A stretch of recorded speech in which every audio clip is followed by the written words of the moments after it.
তিনি ছিলেন এক যোদ্ধা, এক বীর নেতা, যিনি ইতিহাসের পাতায় অমর হয়ে আছেন। সালাউদ্দিন আইয়ুবী এক নাম, যে নাম শুনলে কাঁপত ক্রুসেডারদের হৃদয়। দুর্ভেদ্য দুর্গ, রক্তক্ষয়ী যুদ্ধ আর কৌশলের অপূর্ব নিদর্শন ছিল তার জীবন। জেরুজালেম পুনরুদ্ধারের সেই মহাকাব্যিক অভিযান আজও বিশ্বের অন্যতম গৌরব গাথা। এই সিরিজে আমরা তুলে ধরব সুলতান সালাউদ্দিন আইয়ুবীর প্রতিটি দুঃসাহসিক পদক্ষেপ, যে গল্প কেবল ইতিহাস নয়, এক প্রেরণার উৎস।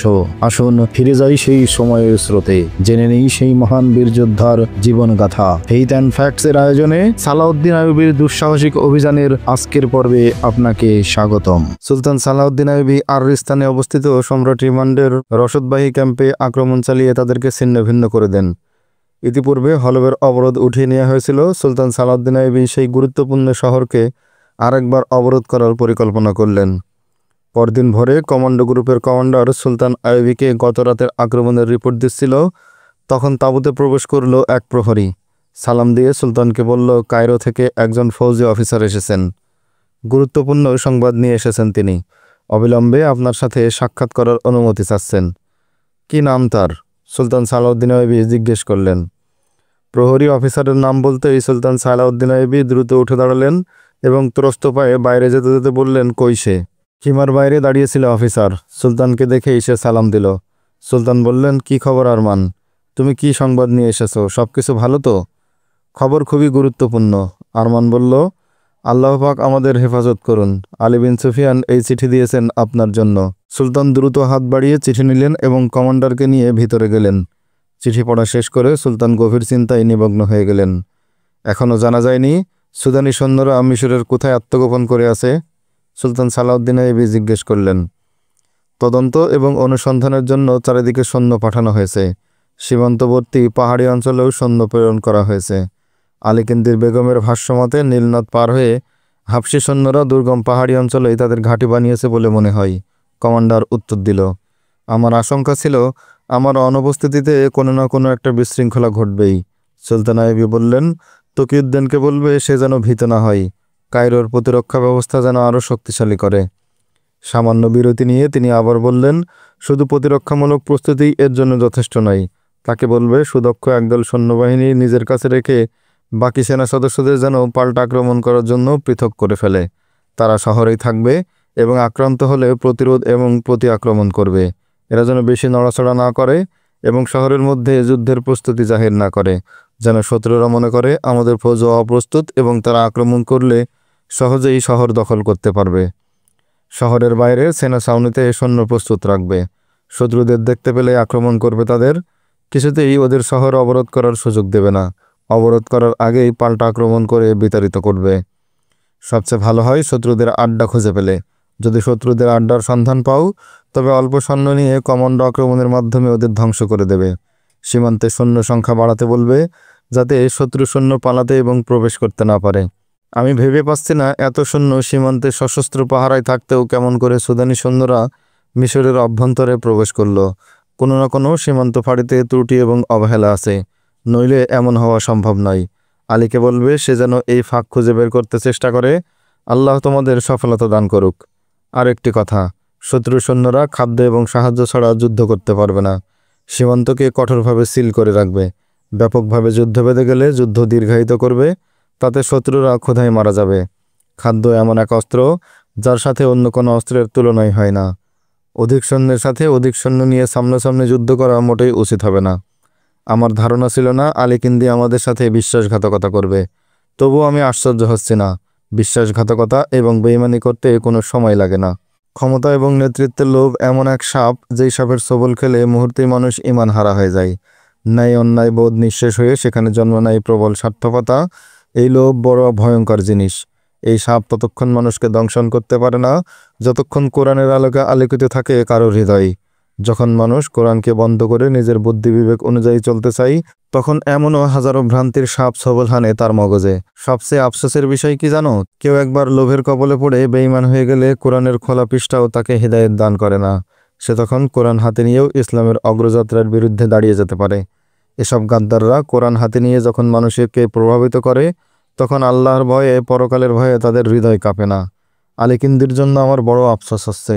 ইসলামের ভবিষ্যৎ নিয়ে আমি খুবই পেরেশান। আমাদের ভাইয়েরা আজ সামান্য সুখ সুবিধার জন্য খ্রিস্টানদের কাছে বিক্রি হয়ে যাচ্ছে। সাধারণ মুসলমানদের এক বিরাট অংশের মধ্যে কোনো চেতনাই নেই।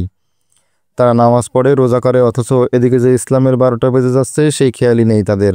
ইসলামের অস্তিত্ব রক্ষায় তাদের কিছু করণীয় থাকতে পারে, এই অনুভূতিটুকু যদি ওদের থাকতো তবে এমন অবস্থার সৃষ্টি হতো না।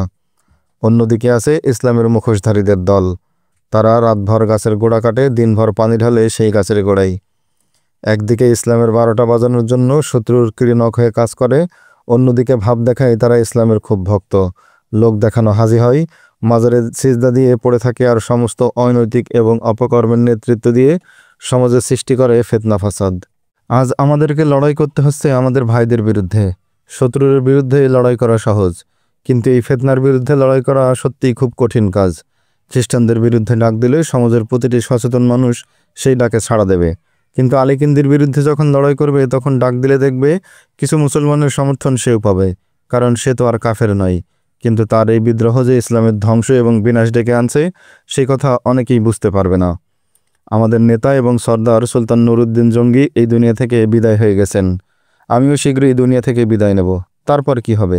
এই প্রশ্নই আমাকে অধীর করে তুলছে। একটি কথা সবসময় স্মরণ রাখবে, যতক্ষণ বেঁচে থাকবো ইসলামের জন্যই বেঁচে থাকবো, আর মরতে হলেও ইসলামের জন্যই মরব। এই আমাদের শপথ, এই আমাদের পণ। এই শপথ থেকে কখনো বিচ্যুত হয়েও না।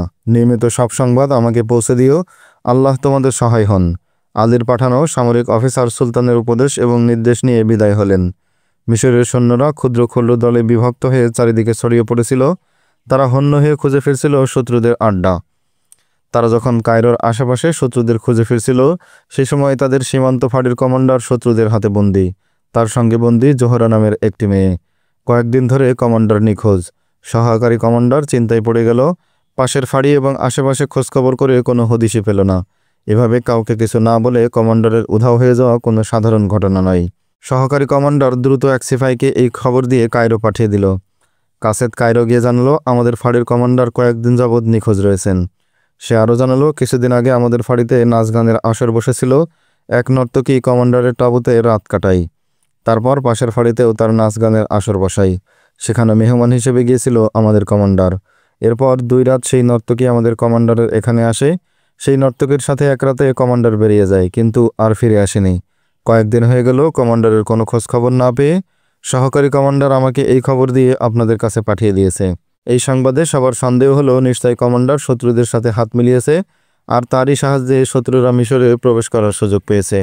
আলী বিন সুফিয়ান বলল, যেহেতু ফাঁড়িটি নদীপথ পাহারা দেওয়ার জন্যই খোলা হয়েছে, এতে স্পষ্ট বোঝা যাচ্ছে শত্রুরা নদীপথে এসে জমা হয়েছে।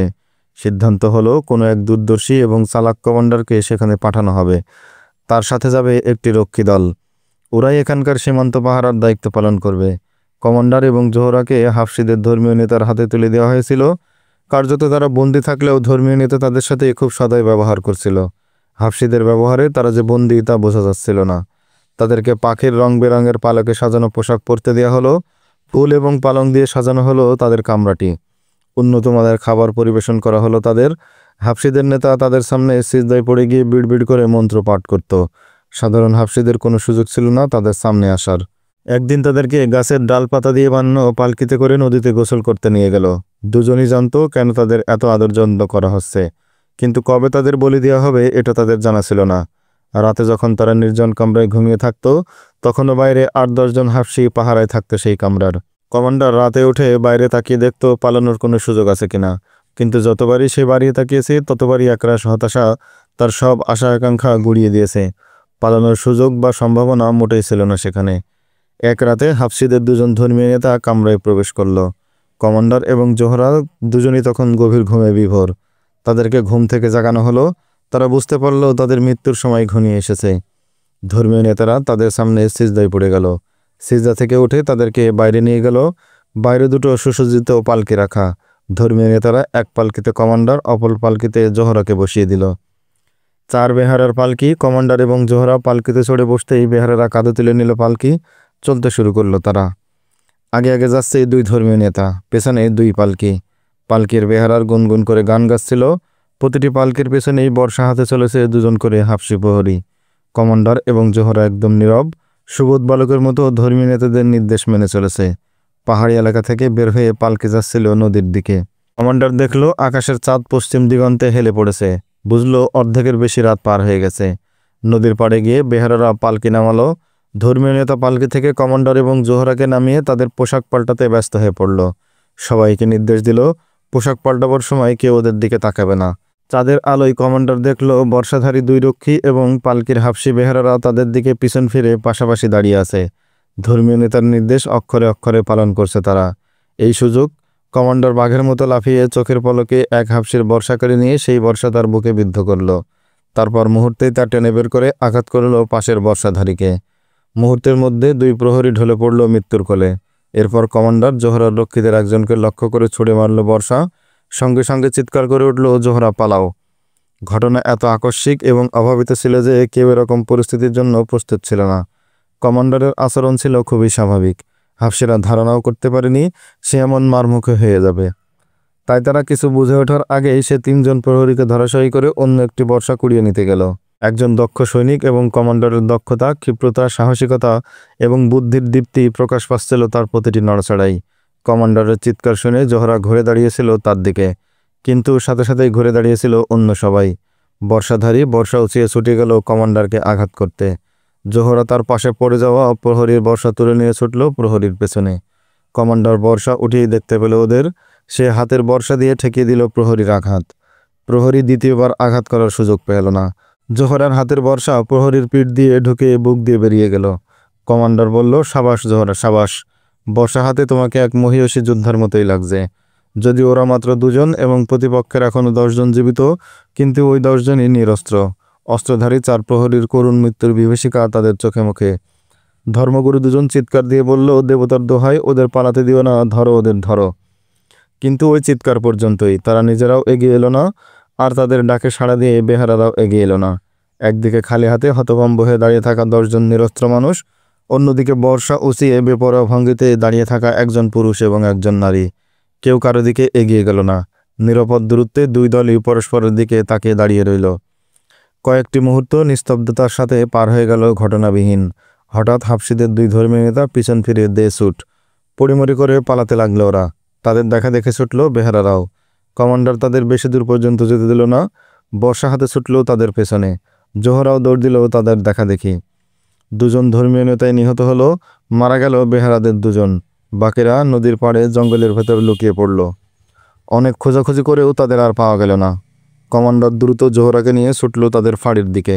কিছু দূর এগোতেই দেখতে পেল 2 টহল প্রহরী ঘোড়ার পিঠে চড়ে পাহারা দিতে দিতে এগিয়ে আসছে এদিকে। কমান্ডার চিৎকার করে বলল, জলদি এদিকে এসো।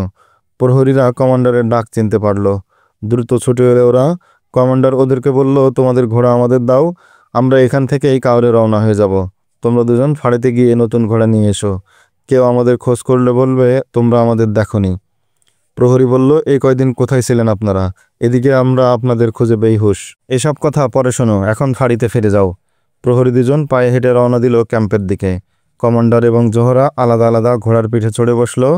কমান্ডার জোহরাকে বলল, খুব দ্রুত ছুটতে হবে। ভয় পেও না, ঘোড়া তোমাকে ফেলে দেবে না, ভয়ের কোনো কারণ নেই। ঘোড়া তাড়া করল কমান্ডার। কমান্ডারের ঘোড়া তখন প্রচণ্ড জোরে ছুটতে শুরু করেছে। জোহরা সেই গতি দেখেই ভয়ে চিৎকার করে উঠল। কমান্ডার ঘোড়া থামিয়ে ফিরে এলো জোহরার কাছে। তারপর জোহরাকে নিজের ঘোড়ার উপর বসিয়ে জোহরার ঘোড়ার লাগাম তার ঘোড়ার সাথে বেঁধে দিল। জোহরাকে বলল, শক্ত করে আমার কোমর ধরে থাকো। অশ্ব আবার পূর্ণ উদ্যমে ছুটতে শুরু করল। কমান্ডার পাহাড়ি এলাকা থেকে বহু দূর দিয়ে ছুটে চলল কায়রোর দিকে। কায়রোর পথ তার নখদর্পণে। তখনও তারা 2 মাইল পথ অতিক্রম করেনি। একদিক থেকে আওয়াজ এলো, দাঁড়াও, থামো, কে তোমরা? কমান্ডার থামল না, ঘোড়ার গতি বাড়িয়ে ছুটল আবারও জোরে। সাথে সাথে 4টি ঘোড়া তাদের পিছু নিল। কমান্ডার তার ঘোড়ার গতি আরও বাড়িয়ে দিতে চাইল, কিন্তু ঘোড়ায় 2 জন সওয়ারি নিয়ে এর চেয়ে জোরে আর চলতে পারছিল না। কমান্ডার চেষ্টা করল অন্য ঘোড়ায় চড়ে বসতে, কারণ সে এতক্ষণ বাহন ছাড়া থাকায় কম ক্লান্ত ছিল।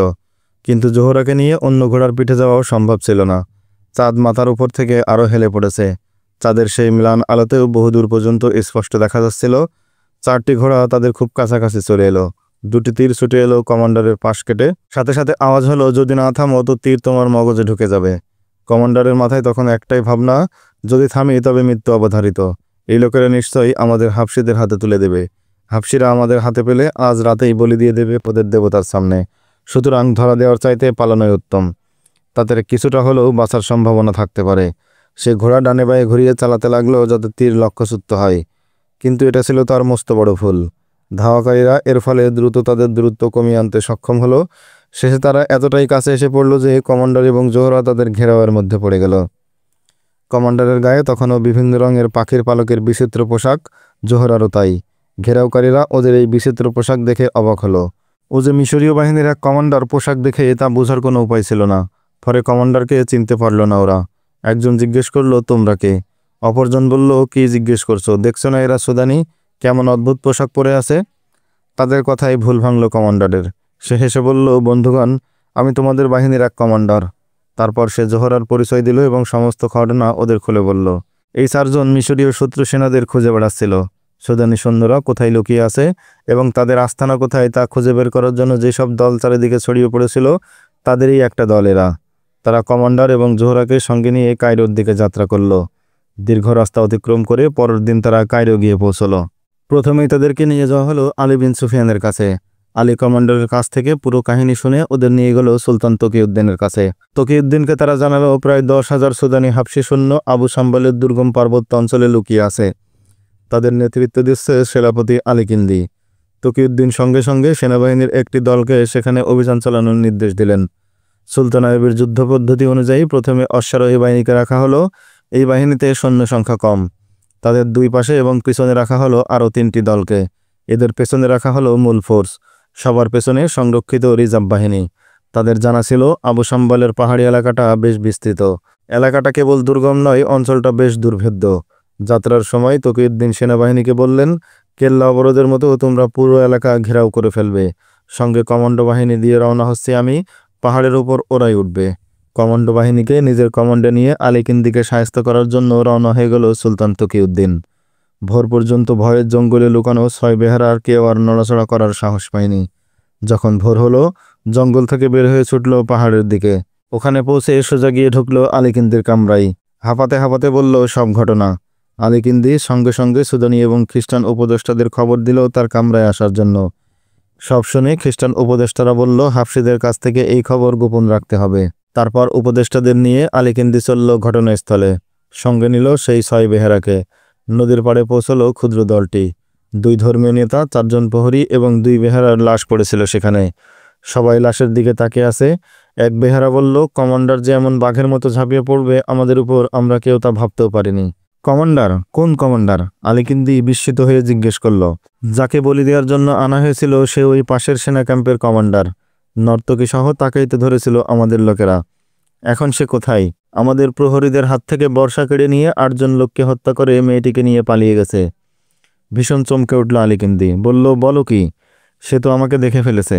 আমি তাকে খেয়াল না করলেও সে নিশ্চয় আমাকে ভালো করে দেখেছে এবং আমাকে চিনে ফেলেছে। এখন উপায়? ঘাবড়াচ্ছেন কেন? এত মারামারির পরে নিশ্চয় সে ক্লান্ত হয়ে কোথাও লুকিয়ে বিশ্রাম নিচ্ছে। আমাদের যে শক্তি সে দেখেছে তাকে গর্ত থেকে সহসা মুখ বের করতে বলবে বলে মনে হয় না, বলল এক খ্রিস্টান উপদেষ্টা। আপনি তাকে চেনেন না। সে এক মুহূর্তও কোথাও বিশ্রাম নেবে না, সোজা ছুটে যাবে কায়রো। খোঁজ নিয়ে দেখুন, ইতিমধ্যে সে কায়রোর অনেক পথ এগিয়ে গেছে। ঠিক আছে, আপনার সন্দেহ কতটুকু সত্যি ফাঁড়িতে খোঁজ নিলেই জানা যাবে। আলীকিন্দি বলল, এখন তাকে ফাঁড়িতে গিয়ে খোঁজ করা বৃথা। বেহুদার সময় নষ্ট করার কোনো অবকাশ নেই আমাদের। আমরা সবার অজান্তে কায়রো আক্রমণ চালানোর আশা করেছিলাম, কিন্তু আমরা বড্ড দেরি করে ফেলেছি। আক্রমণ করতে হলে এখনই করতে হবে, নইলে আমরা আমাদের অজ্ঞাতেই মারা পড়ে যাব। আমি আমার সেনাবাহিনীর অবস্থা জানি। তারা আমাদের আস্তানার সন্ধান পেলে বাজপাখির মতো উড়ে এসে টুটে বসবে আমাদের উপর। উপদেষ্টারা বেহারা 6 জনকে বলল, তোমরা এক কাজ করো, দ্রুত হাবশিদের লাশগুলো নদীতে ভাসিয়ে দাও। যদি হাবশিরা জেনে যায় যে তাদের ধর্মীয় নেতা এবং তাদের রক্ষীরা মারা গেছে, তাহলে তাদের কোরবানি করার জন্য আনা হয়েছিল তারা পালিয়ে গেছে। তবে হাবশিরা কায়রো যাওয়ার পরিবর্তে সোজা খার্তুম রওনা দেবে। আর এক উপদেষ্টা বলল, আমরা এখান থেকে ফিরেই হাবশিদের সামনে ঘোষণা করব, দেবতারা তার নির্দেশে নীলনদের পাড়ে বলিদান অনুষ্ঠান সম্পন্ন হয়েছে। দেবতা হুকুম দিয়েছে অবিলম্বে শত্রুদের উপর আক্রমণ চালাতে। তারা 6 বেহারাকে বলল, খবরদার, কোনো হাবশি যদি আসল ঘটনা জানতে পারে তবে তোমাদের গর্দান উড়িয়ে দেওয়া হবে। অন্য একজন বলল, উড়িয়ে দেওয়া হবে কি? এখনই উড়িয়ে দাও, যাতে কোনো ভয় না থাকে। বেহারারা হাউমাউ করে কেঁদে উঠল, বলল, আপনারা আমাদের বাপ মা। দেবতার কসম, আমরা এই কথা কাউকে বলবো না। যদি বলি তো আমাদের এবং আমাদের বউ বেটিদের আপনাদের হাওলা করে দেব। আলীকিন্দি উপদেষ্টাদের নিয়ে আস্তানায় ফিরে গেল। জরুরি সংকেত বাজিয়ে সব হাবশীদের সমবেত করা হলো মাঠে।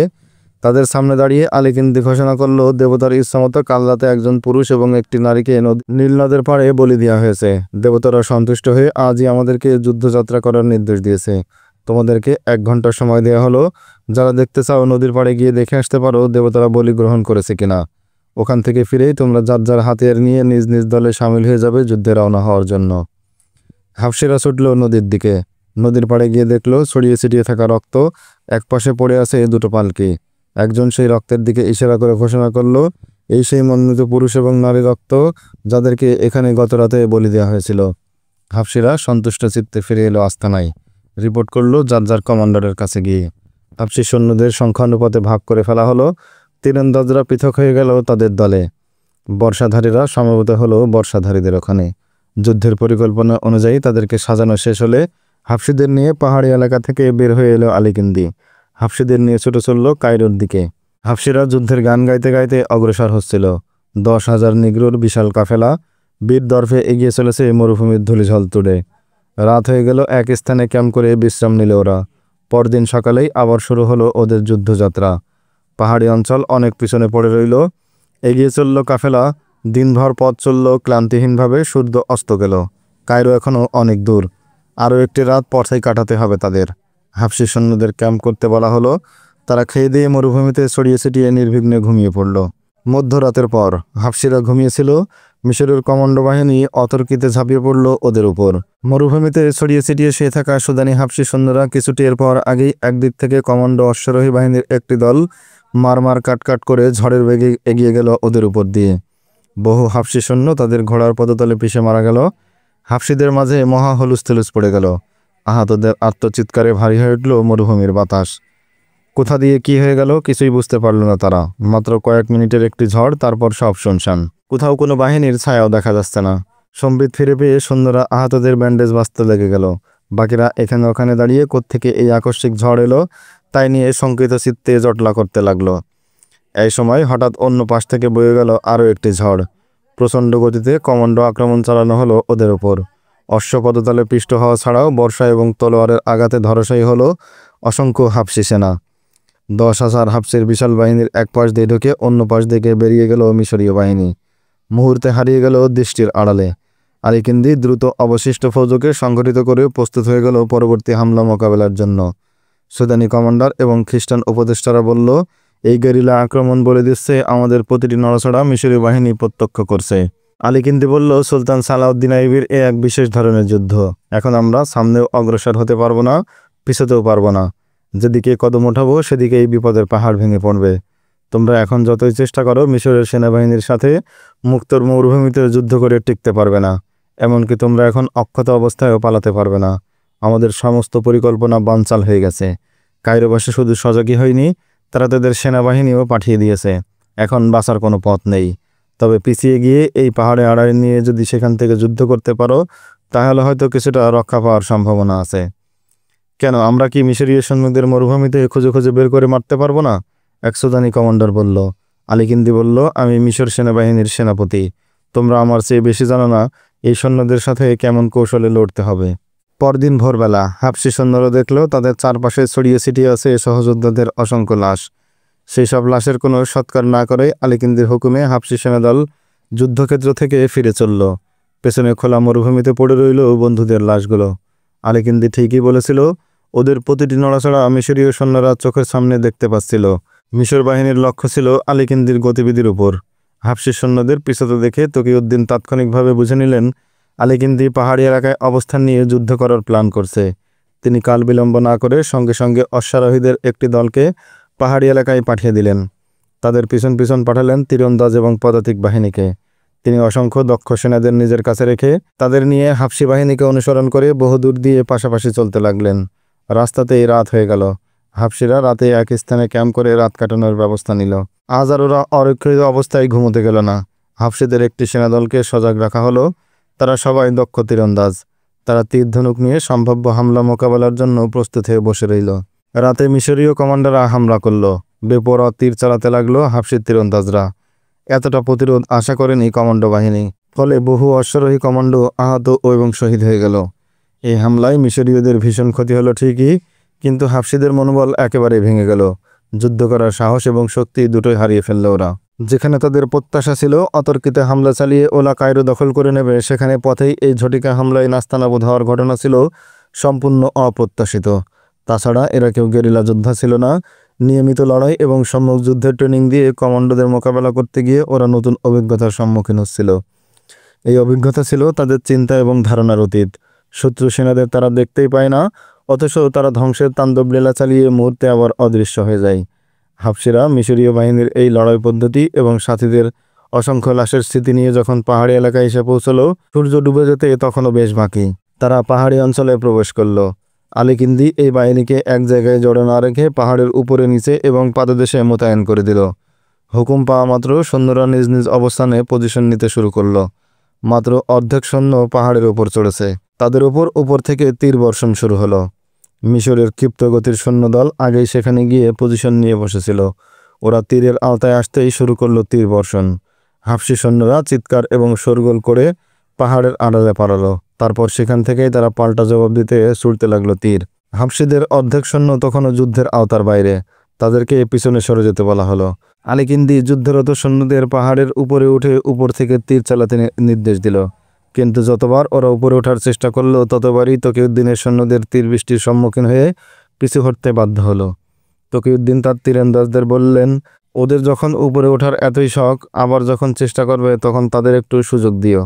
তকিউদ্দিন এই হুকুম দিয়েই সরে গেলেন পাশের টিলায়। এখানেও তার একদল তীরন্দাজ বসেছিল। আলীকিন্দির একদল সৈন্য তীর নিক্ষেপ করতে করতে কৌশলে উপরে উঠে গেল। দলটি উপরে উঠে গেলেও তকিউদ্দিন সেই টিলার তীরন্দাজদের হুকুম দিলেন, তীর চালাও। আচমকা উল্টো দিক থেকে তীর ছুটে আসায় পিছন দিক থেকে আক্রান্ত হলো দলটি। তকিউদ্দিন চতুর্দিক থেকে ওদের ঘেরাও করে ফেললেন। অশ্বারোহীদের পাঠিয়ে দিলেন নদীর পাড়ে। চতুর্দিক দিয়ে অবরোধের মধ্যে পড়ে গিয়ে বেপরোয়া হয়ে পড়ল হাফসি সৈন্যরা। তারা প্রাণপণে চেষ্টা করল মিশরীয় বাহিনীর মোকাবেলা করতে। আসোয়ানের দুর্গম পর্বত শ্রেণী ক্ষতবিক্ষত হচ্ছিল এক রক্তক্ষয়ী যুদ্ধে। সমতলে পাহাড় চূড়ায় দুদলের তীর বর্ষিত হচ্ছিল বৃষ্টির মতো।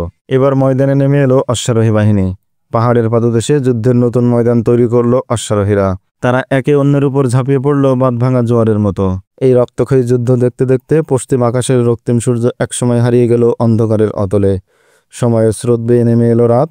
এই রাত হাফসিদের অন্তরে ভয় এবং আতঙ্কের এক চরম বিভীষিকা ছড়িয়ে দিল। জড়সড় হয়ে আত্মরক্ষায় ব্যস্ত হয়ে গেল ওরা। অপেক্ষা করতে লাগলো পরের দিন ভোরের। অপেক্ষা করতে লাগলো তারা মিশরীয় বাহিনীর পরবর্তী আক্রমণের। কি আক্রমণ আসছে তাদের উপর? তকিউদ্দিন কি পারবে হাফসি সৈন্যদের নির্মূল করতে, নাকি হাফসি সৈন্যরা তকিউদ্দিনের বাহিনীকে প্রতিরোধ করতে পারবে? জানতে হলে অপেক্ষা করুন আমাদের পরবর্তী ভিডিওর। সেই পর্যন্ত সকলে ভালো থাকবেন। দেখা হবে নতুন ভিডিওতে। আল্লাহ হাফেজ। আসসালামু আলাইকুম আ রহমতুল্লাহ।